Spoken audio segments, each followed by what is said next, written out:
దైవ సేవకులు అయినటువంటి మేము ప్రార్థన చేశాం. అతనికి మంచి ధైర్యాన్ని దేవుడు అనుగ్రహించాడు. వెంటనే వారి ఇద్దరిని కలిసి క్వారంటైన్కి పంపించాం. ఏమండి, వారిద్దరు భార్య భర్తని ఒకటే చెప్పాం, మీరు అనుదినం ఎట్లా ఉంటారో ఒకళ్ళ మాటలు మీరు చౌకెక్కించుకోవద్దు. ఏమండి, వాళ్ళు చెప్పిన మాటలు వీళ్ళు చెప్పిన మాటలు మీరు ఏమండి కంగారు పడొద్దు. మీరు దేవుని యందు నిలిచి ఉన్నారు. ఎవరి యందు నిలుచున్నారంట? దేవుని యందు నిలిచి ఉన్నారు కనుక మనకు సహాయకుడు దేవుడే. కాబట్టి మనల్ని బలపరచగలిగినటువంటి దేవుడు మనకు ఉన్నాడు కనుక మీరు ఏ విషయంలో తొట్టిల్లు పోవద్దు, కంగారు పడొద్దు, భయపడొద్దు. ఏమంటే సంవత్సరానికి 365 సార్లుకి సరిపడ వాక్యం భయపడకు నేను నీకు తోడై ఉన్నానన్నటువంటి వాక్యాన్ని చెప్పి వాళ్ళని బలపరిచి క్వారంటైన్లోకి పంపిస్తే వారు చక్కగా ఏమంటే ఒక 20 రోజులకి తగ్గి చక్కగా మరలా ఇంటికి వచ్చి కృతజ్ఞత కూడికను పెట్టుకొని నేటికి వారు సజీవులుగా ఉన్నారు. హల్లెలూయా. అన్నీ ఏమండి, ఆ క్వారంటైన్లో వాళ్ళు చేసిన పని ఏమిటో తెలుసా?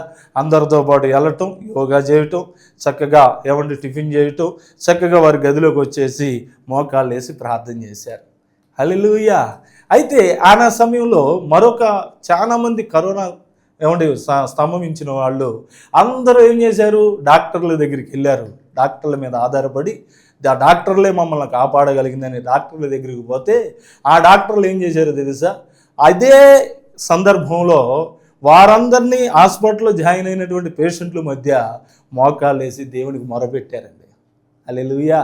ఇవాళ నువ్వు నిజంగా నీకు మోకాళ్ళ ప్రార్థన ఉంటే, ఏమండి నీ వ్యక్తిగత ప్రార్థన నీకుంటే, దేవునితో అనుసంధానమైనటువంటి ప్రార్థన నువ్వు కలిగి ఉంటే, నా దేవుడు నిన్ను తప్పక ఏమండి నీ కలవరాలు, నీ దుఃఖాలు, నీ సంశయాలు, నీ వేదనలు సమస్తము కూడా ఆయన తొలగించి నీకు నూతనమైనటువంటి కృపావాత్యలం ఇచ్చి ఆయన చేయబట్టి నిన్ను లేవనెత్తుతాడు. హల్లెలూయా.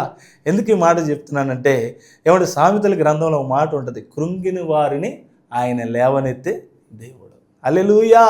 ఏమండి 118 దావీదు కీర్తనలో ఉంటుంది, నీతిమంతుల గుడారాలలో రక్షణ సంగీత సునాదము వినబడుచున్నది. ఎప్పుడైతే మా మేనమామ గారు ఆ క్వారంటైన్లో ఉండి వారికి ఒకే గది ఉన్నందున వారు చక్కగా భోజనం చేసి వచ్చి చక్కగా మోకాళ్ళు వేసి చక్కగా వారికి తెలిసినటువంటి వారేమో చక్కగా ఏమండి బాగా చదువుకున్న వాళ్ళు కాదు, విద్య లేని పామరులే అయినప్పటికీ ఎప్పుడైతే ప్రభువుని యొక్క సన్నిధిలో కొన్ని సంవత్సరాలుగా దైవ సన్నిధిలో వారు పొందుకున్నటువంటి ఆ యొక్క ఆత్మీయ పరిచర్య వల్ల ఆ యొక్క పాటలు పాడుకొని దేవుని సన్నుతించుకొని ప్రార్థనలు చేసుకుంటా దేవునితో ఎక్కువగా సమయం గడిపారు.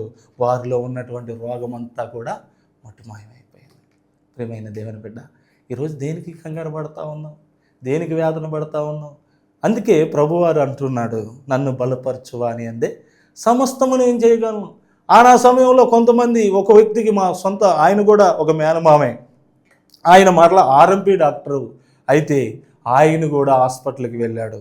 అయితే అక్కడ ఉన్నటువంటి మిగతా ఆ యొక్క పేషెంట్లను చూసి ఆయన డాక్టర్ అయినప్పటికీ వాళ్ళకు వచ్చినటువంటి అదే రోజు ఏమండి ఆయన ముందు ఏమండి ఈ యొక్క సాయంత్రం నుండి మరలా రేపు ఉదయానికి కనీసం ఒక 5 డెడ్ బాడీస్ బయటికి వెళ్ళి ఎప్పుడైతే వాటిని చూశాడో ఎంతో ఆరోగ్యంగా ఉన్నటువంటి వ్యక్తి, ఏమండి ఇందాకన్నా నేను చెప్పినటువంటి మేనమామ గారికి 88% ఉంది, ఈయనకైతే చాలా తక్కువ. ఏమంటే స్టార్టింగ్లోనే ఉన్నాడు. కానీ ఎప్పుడైతే ఈ యొక్క భయభ్రాంతులు కలిగేటువంటి ఈ యొక్క పరిస్థితులను చూశాడో వెంటనే ఆయన చనిపోయాడు. చూడండి భయం ఎంత మనకు కొంగదీస్తుందో. ఆ పక్క అంటే ఇక్కడ వాక్యం మనకు బోధిస్తుంది, ఏమండి ఎవరైతే ఆయన యందు ఏమండి నమ్మిక ఉంచి నన్ను బలపరచువాని యందు సమస్తము చేయగలరు. కానీ ఎవరైతే బలపరచటం ఆయనకు చేతగాక అంటే వాళ్ళు తెలుసుకోక ప్రభువుని తెలుసుకున్నటువంటి వారు ఎప్పుడైతే దేవుని యొక్క ప్రేమ ఎరగిన వారు ఏమైపోయారు? ఈ రోజున వారు ఎంతో ఏమండి సుసంపన్నులు, ధనవంతులు, ఏమండి వారు ఇట్లా చిటికేస్తే వాళ్ళకి ఏది కావాలంటే అది వచ్చి వాళ్ళ కాలకాలం ఉంటుంది. కానీ ఈ రోజున వాళ్ళు ఉన్నారా? లేరు. కానీ నీవు నేను బ్రతికి ఉన్నామంటే అది కేవలం దేవుని కృప. నేటికి దేవుణ్ణి మనం స్తుతిస్తున్నామంటే ఆయన కృప. కాబట్టి మరి నువ్వు ఎక్కడ కూడా ఈ సంశయాలు, ఈ వేదనలు, బాధలు ఏమండి నువ్వు పుడతాయం తెచ్చుకున్నావు? ఏమండి దావీదు అంటున్నాడు, భక్తుడైన దావీదు, అయా నేను దిగంబరుగానే పుట్టి తిని మరలా నేను దిగంబరుగానే నీ యొద్దకు వస్తాను. మరి నాకెందుకు ఈ చింత, ఈ వేదన? ఏమండి ఏమండి మోరునున్న దాన్ని ఈ బాధపడి భార్యడు చేసుకోవడం అంత అవసరం? అంత అవసరం అండి? ఎందుకు నీకు చింత? ఏమండి ప్రియమైన దేవుని బిడ్డలారా, కొంతమంది దేవుని బిడ్డలు అన్నటువంటి వారు కూడా ఒక చిన్న జోక్ చెప్పాలని ఆశపడతా ఉన్నారు. చింత లేదిక యేసు పుట్టినని. ఏమండి క్రిస్మస్ పండుగ వచ్చిందంట. క్రిస్మస్ పండుగ వచ్చినప్పుడు ఆ భార్య ఏం చేసింది? ఏమండి చక్కగా ఇల్లంతా ఏమండి శుభ్రంగా ఏమండి ఆ యొక్క బూజు దులిపింది, బండలు కడిగింది, ఆ ఉన్న వంట పాత్రలు ఏమండి వారు తెచ్చుకున్నటువంటి ఏమండి అన్నిటిని శుభ్రంగా వస్తువులన్నింటిని క్లీన్ చేసి భర్తతో అందంట, నువ్వేం చేస్తావో నాకు తెలీదు. ఏందంట? నువ్వేం చేస్తావో నాకు తెలీదు.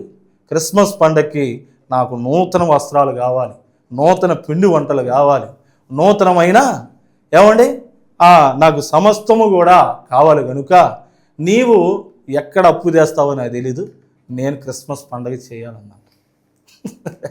ఎప్పుడైతే ఈ భర్త పాపం ఏమండి కూలీనాలు చేసుకునేవాడు, ఎప్పుడైతే భార్య ఎంతైనా భార్య చెప్తే ఏమండి భార్య మనలో సగభాగం కనుక ఆ భార్య చెప్పిన మాటకి వెంటనే పాపం కొద్దిగా కష్టమైన వీళ్ళని అప్పటికి 6,000 రూపాయలు అప్పు తెచ్చాడంట. అప్పు తెస్తే ఏమో చక్కగా ఏమండి కొత్త బట్టలు ఆమెకి, మరి భర్తకి, పిల్లలకి చక్కటి బట్టలు తెచ్చుకుంది, కావలసిన వంట సరుకులు తెచ్చుకుంది, మంచి పిండి వంటలు చేసుకున్నారు. చేసుకొని ఆ రోజున చక్కగా పండగ రోజు మాంసం తెచ్చుకుంటాం కదండి, చక్కగా మాంసం తెచ్చి అన్నీ రెడీ చేసుకొని ఇంకా ఎక్కడికి పోయింది? చర్చికి వెళ్ళి చింతలేదిక యేసు పుట్టెను వింతగను బేత్లెహేమందునా, చెంత చేరను రండి సర్వజన